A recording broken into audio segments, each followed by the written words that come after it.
Hi guys, welcome to our Zoom meeting slash podcast slash I've not been too fabulous at Zoom lately. But this is Grief and Potluck podcast. We are today having a chat with a wonderful lady called Donna Capra, who runs a website, Nationwide Burial at Sea. She is very informative. She has a lot of information on how to, if you are thinking about being buried at sea or know somebody who wants to be buried at sea. And she's also in the works to do some coursework with Joelle, who you know is the grave woman, who I had recently had a chat with. So for mortuary school attendees, that's in the works for you guys. So let's say a warm hello to Donna. Hi, Donna. Good morning. Thank you so much for joining us. Well, thank you for having me. I really appreciate it. So this is Grief and Potluck podcast, where we are associated with the website magazine www.celebrationsoflifemagazine.com, which came about because I have parents who were like, deal with us, and I'm like, I don't know what you want me to deal in regards to their funeral stuff. And so it kind of meshed all into a bunch of questions, and then I just continued to flow with it's more than putting a body in the ground. So burial at sea seems obvious in back in the day, but it obviously still happens today. Correct. So tell us a little bit about how you kind of got into doing that type of thing. Surely. Like many, my career took a little hiatus when I was laid off from I called it my real job in manufacturing. And a friend of mine had a friend that needed some database work. So I met with him and I thought, okay, I could do this, for the summer and then get a real job. And it happened to be on his houseboat. And he was doing burials at sea, just a small amount, very local. Mm. Well, he became busy and I started taking calls and researching more boats and enlarging that database. And 15, 16 years later, that part-time job that never ended just became almost a calling for me. I, very much enjoyed it, found a lot of satisfaction out of helping folks and finding, new captains to accommodate the wishes of many. I've learned a lot and I've helped a lot. And so there's a lot of information that I could not have known in the beginning, but just through my experience in working with captains and families and the grieving and what this can bring about for a family. So there's a wide range of topics. And I think basically what folks need to know is that anyone can be buried at sea. And that's typically when I say buried at sea, I'm not talking about a full body burial, which indeed happens. I'm talking about the scattering of ashes. Okay. Today, cremation is probably, I haven't looked recently, it's probably about at least 55% of the population, if not more, and on the rise. Mm-hmm.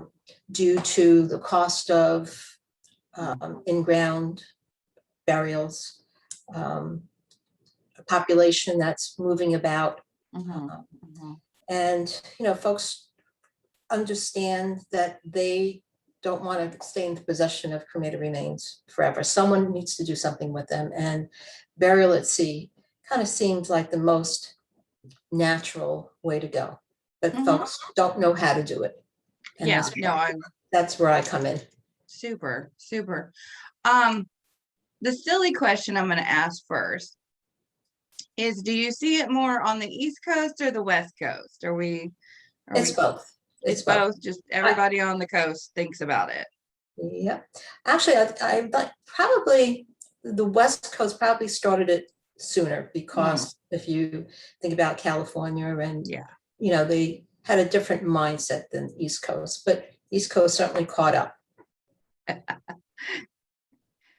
Now, when it comes to like who wants to be buried at sea, we'll start with, is it more of like, I'm a former military, Navy person, male, female, it's all over the board. It's all over the board, and more people are becoming familiar with it. When I first started, even funeral directors weren't aware that it is possible.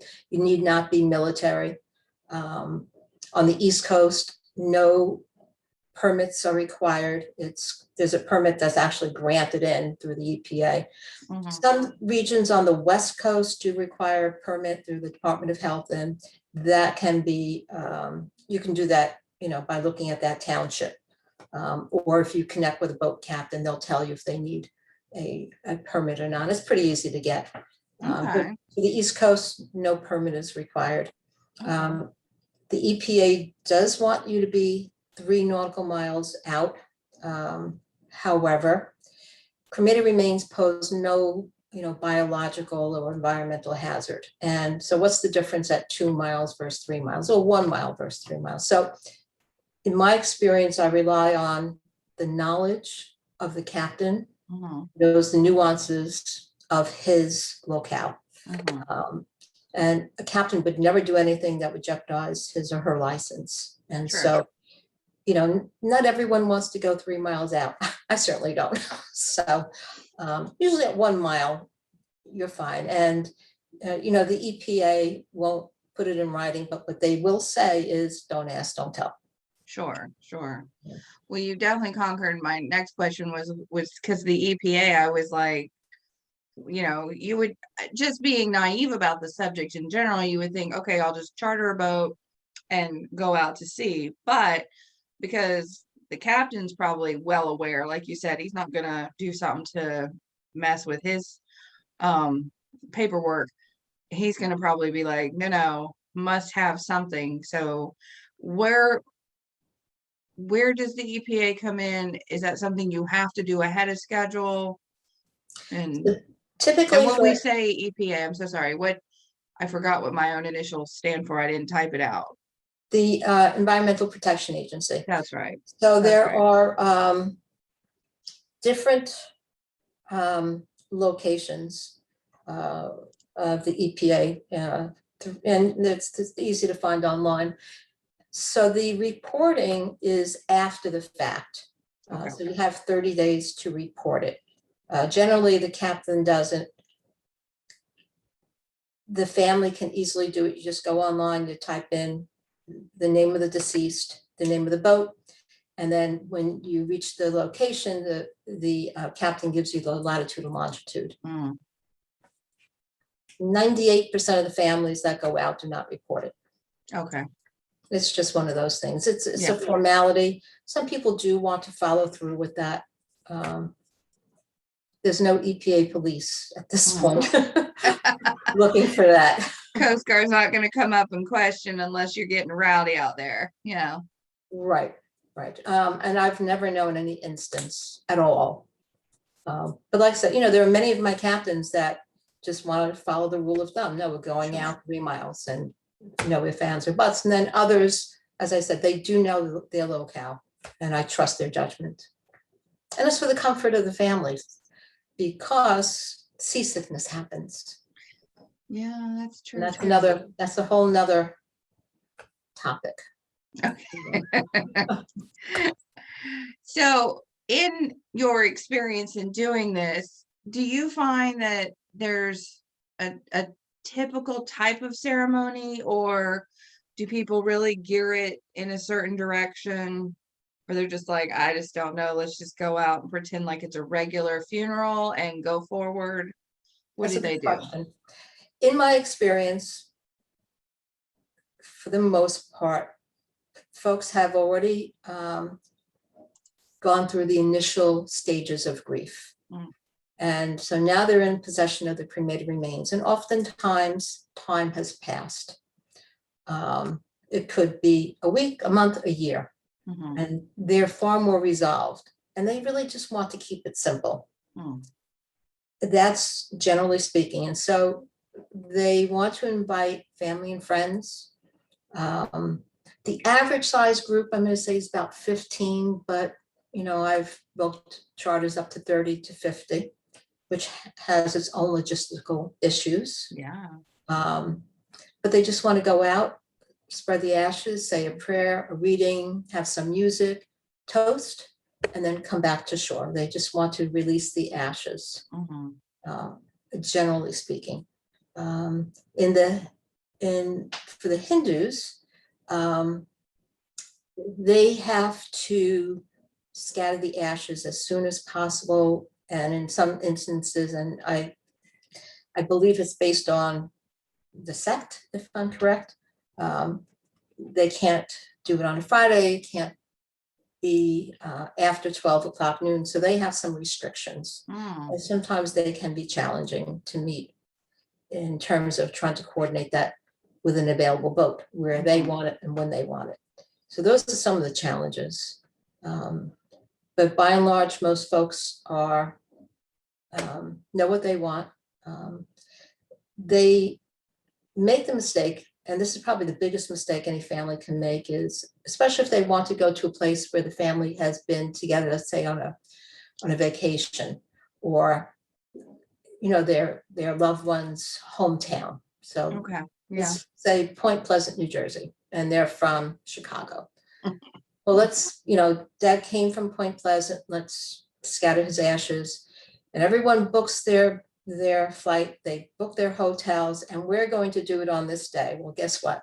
There's no boat available. More often than not, I can't tell you how many families I've worked with through the years that did all their planning, not understanding. You have to really understand that these boats are pretty much booked, especially in the summertime. And speaking of which, the boats that are primarily used, and this is important, they're mainly charter fishing boats. Okay. There are very few boats that simply do burial at sea. I think there's one in New Jersey, one in Florida. There might be one or two more, but for the most part, you're going out on a charter boat. That said, their bread and butter is during the day, where they can book for 4 to 6 to 8 hours. If it's a larger boat known as a head boat, they're bringing in, up to 100 people at $50 a head. So you're not going to get that boat at 10 in the morning or 1 in the afternoon, because they need to run their business. Right. You can charter them after hours. Call it a sunset charter, if you would. And the standard is about 1.5 hours to 3 hours, depending on the location and how long it takes them to get out to sea. But families need to understand they're going out on a charter fishing boat. Those boats are thoroughly cleaned and sanitized. They always were, because that's their investment, that they have to keep it clean. Only twice in the years I'm doing this did I need to let go of 2 outfits. That would not keep me a clean operation. Other than that, hundreds of captains I've worked with through the years. So that's what family would be looking to use.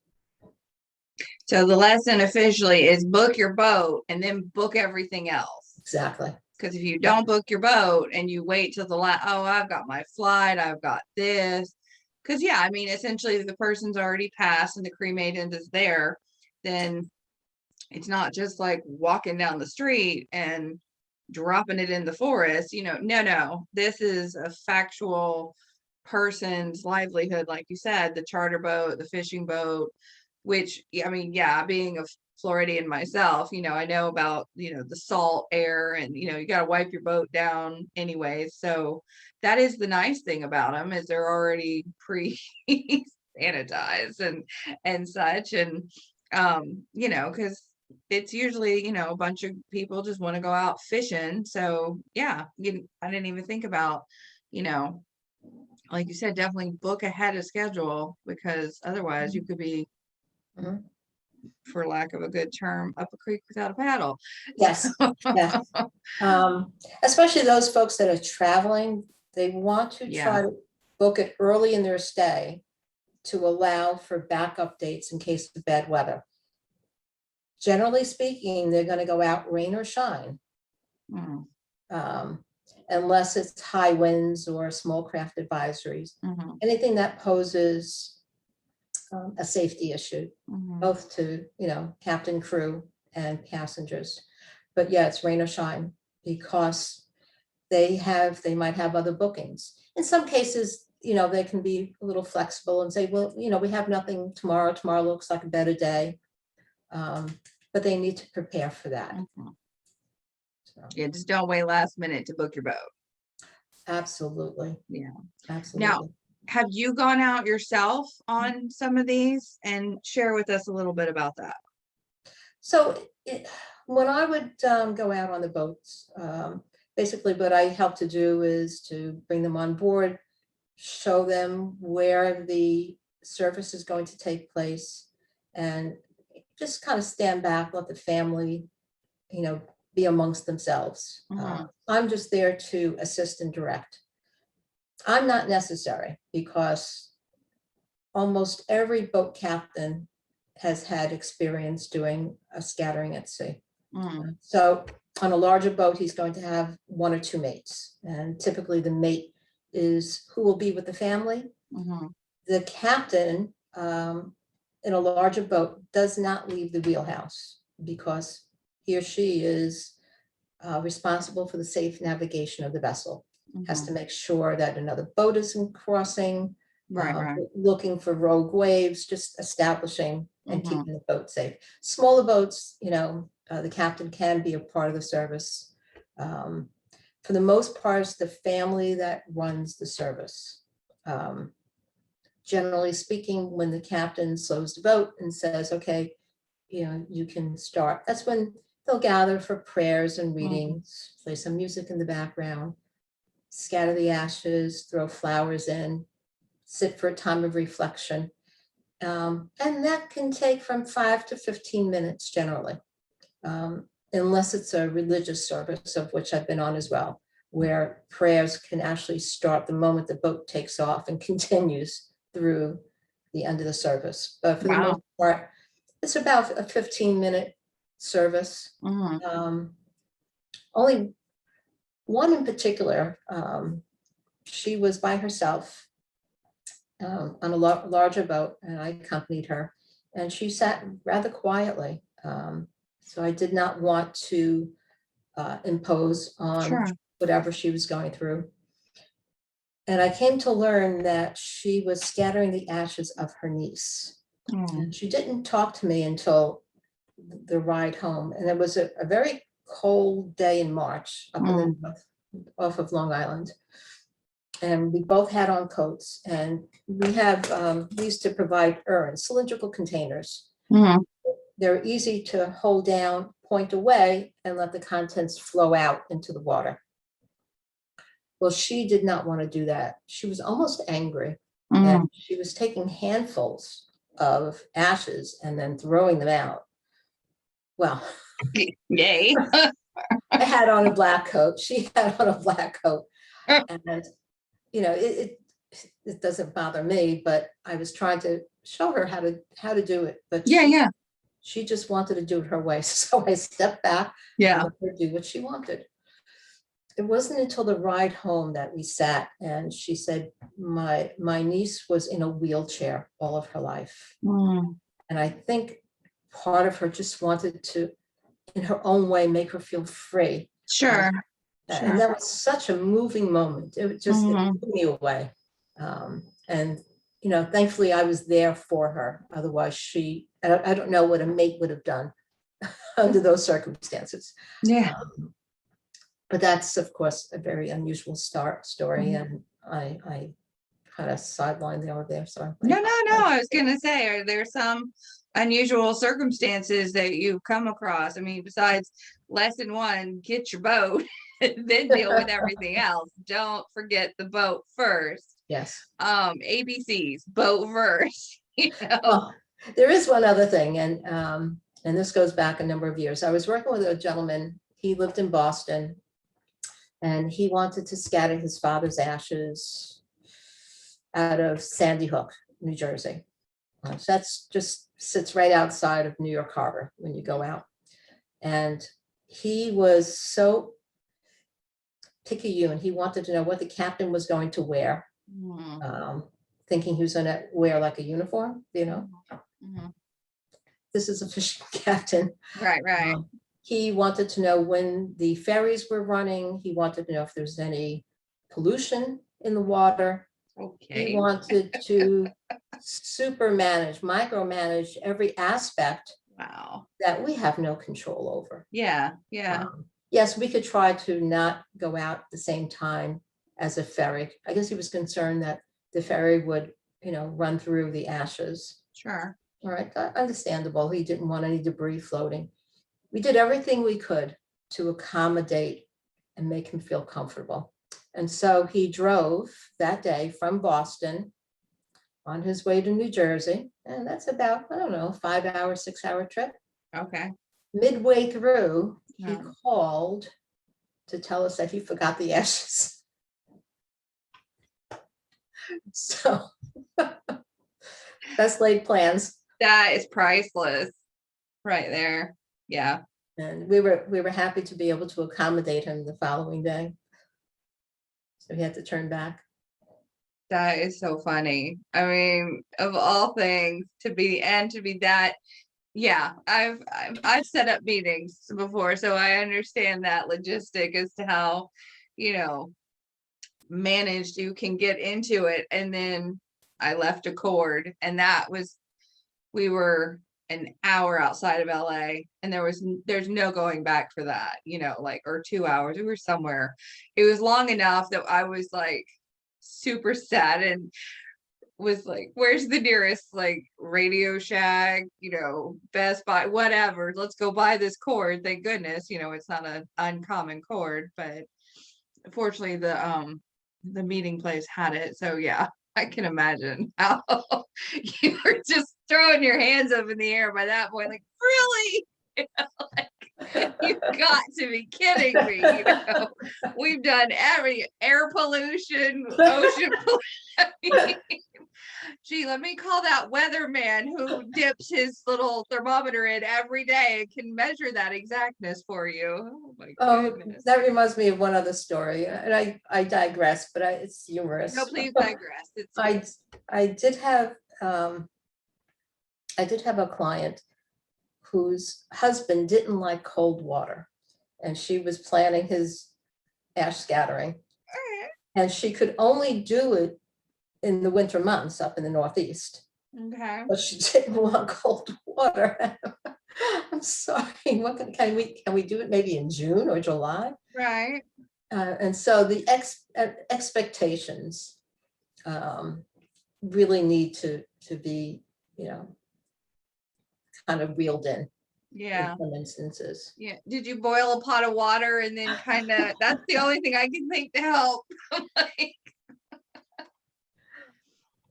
So the kitchen galley has warmed up a pot of water. You're welcome to dump it in the pot, and then we'll throw him overboard. I mean, I don't think he's gonna care. He's ashes at this point, Yes. Yeah. That is so funny in its own way. Mm-hmm. You reminded me of all these little silly things along the way. I should have written them down, but they're all up here.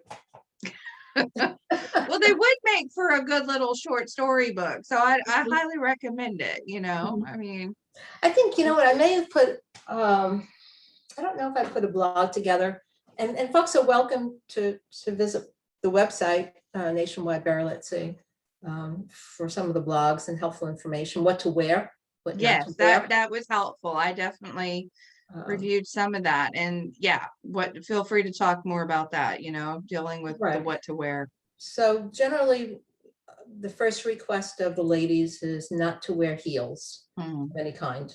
So yes, folks feel that they want to dress respectfully for a memorial service, but it is on a boat. And so if you're going out afterwards, just, bring those pretty heels with you, but wear flats, sneakers, loafers. Dress warmer than you would because it's pretty cold and windy out on the boat. Dietary, don't have a large meal before you go out. Hydrate well. Certainly don't drink a lot of alcohol before you board. Because some folks will have a gathering beforehand and then go out.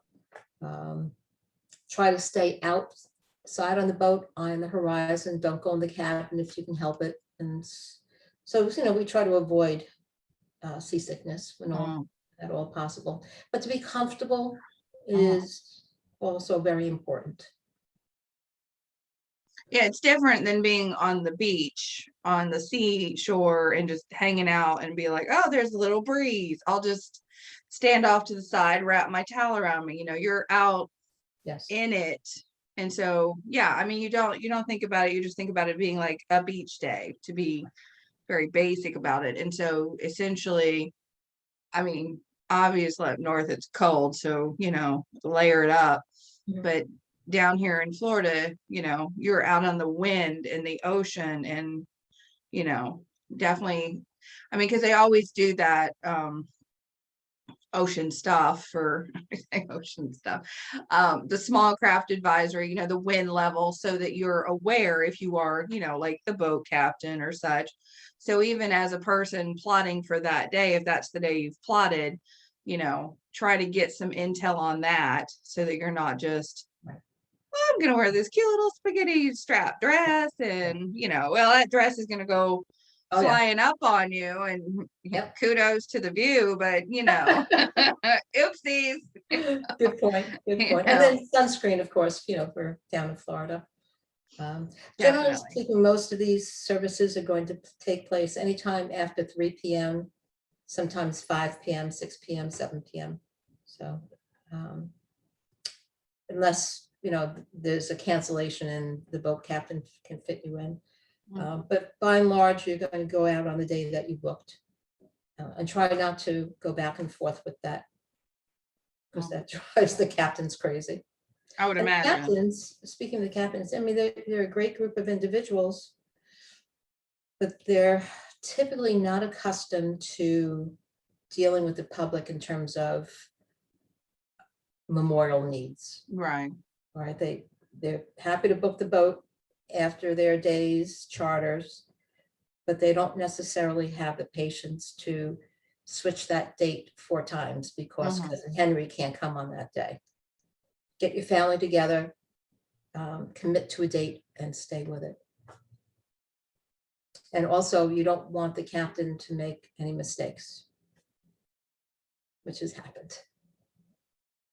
What does that mean? Make mistakes? Well, if you juggle a date back and forth, and the captain forgets to change the date the 3rd time you've made a change. True. You're going to you might show up and the captain doesn't have it in his book, and he's gone home already, and so he's got to fall back, and that's happened a handful of times. I mean, captains, what they do is they go out, they fish. They're not all necessarily the best with their calendars. And so, what I would do is I would touch base with the captain a week and a half before a charter, 5 days before the charter. Just make sure you get that in the calendar, because, they don't have, nor do they have the, what do I want to say? They may not be all that detailed oriented in terms of who they're taking out and when. They're there, whoever comes on the boat. So, charter my charter, and then what exactly am I chartering for?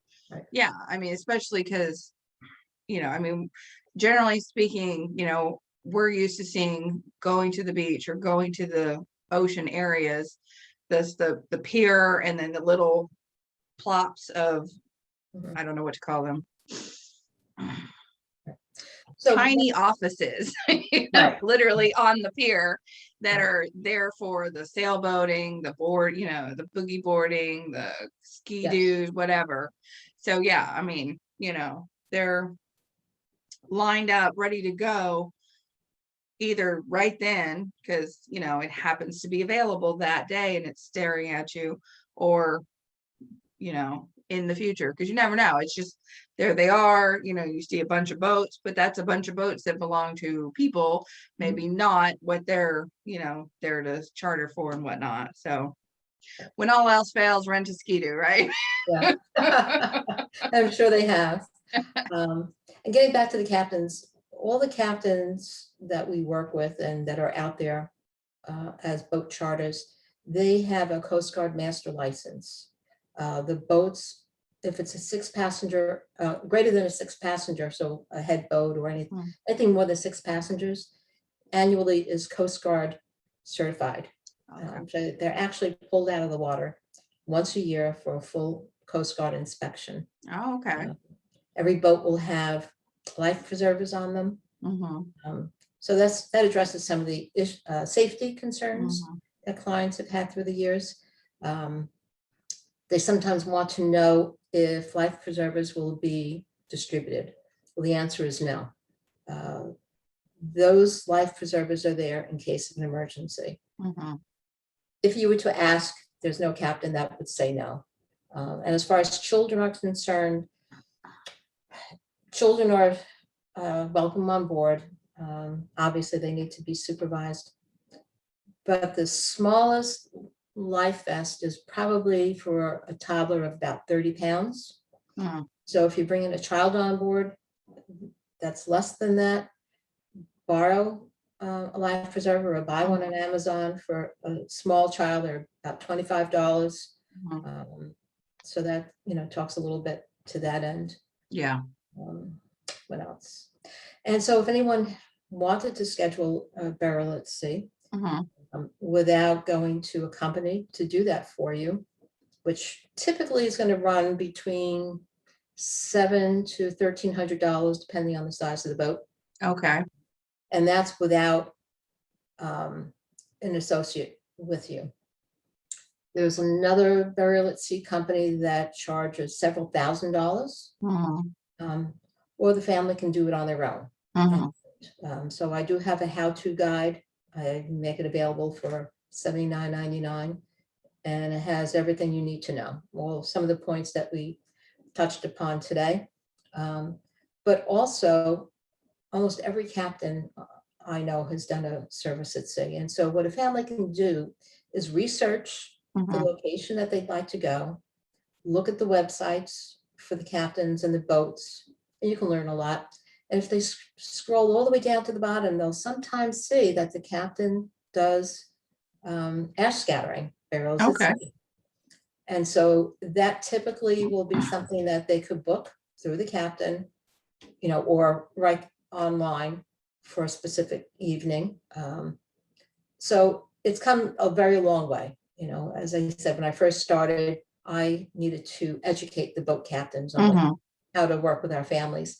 But today, because it's just so commonplace, lots of captains book their own. And then, of course, I would book them as well. So typically it's considered ash scattering when you're looking at their website and learning the word to use. Right. I mean, burial at sea is pretty much synonymous, but but then there's also the aspect known as full body burials. They're fairly common today as well. Folks who don't want to be cremated want their whole body buried at sea. That typically takes place out 3 miles. It has to be in 600 feet deep of water.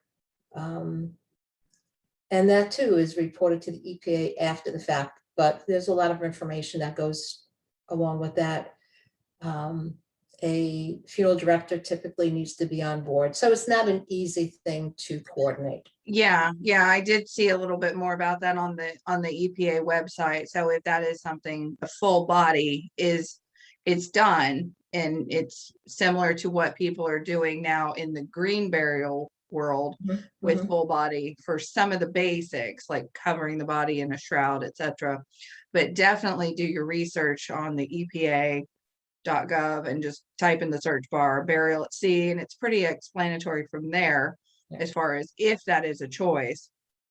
But I do think for comfort, and maybe that's more of a, well, I'm subjecting, like if you're military, but I think for the comfort of the family, and like you said, some people just don't want to be cremated, my mother in particular is still up in the air. Dad's like, do it, don't care. But, so I think it is like besides being a personal choice, obviously, I think it comes down to, logistics of who's dealing with your aftercare situation and all that. So Yeah, that is interesting to learn. So, full body burials are not easy to coordinate, especially if it's a pre-planning. There's a gentleman up in New England, that is primarily what he does. He actually makes very beautiful shrouds.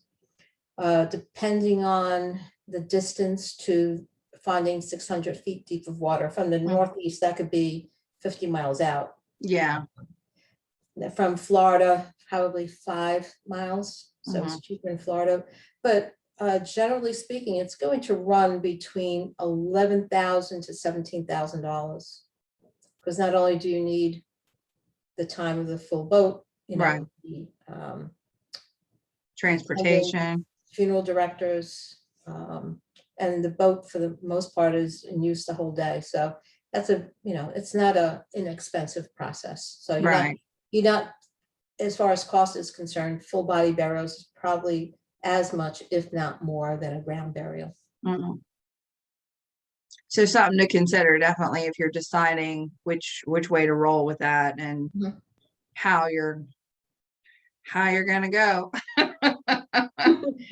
And then I think the longitude and latitude is interesting. I was reading two different aspects of it where some people are like, yes, we want to know, but then the knowing and the actually going to revisit is kind of a And then you get down to the part of the reason, as we hadn't really discussed yet, the EPA is involved because of the environment and because obviously you're biodegradable physically.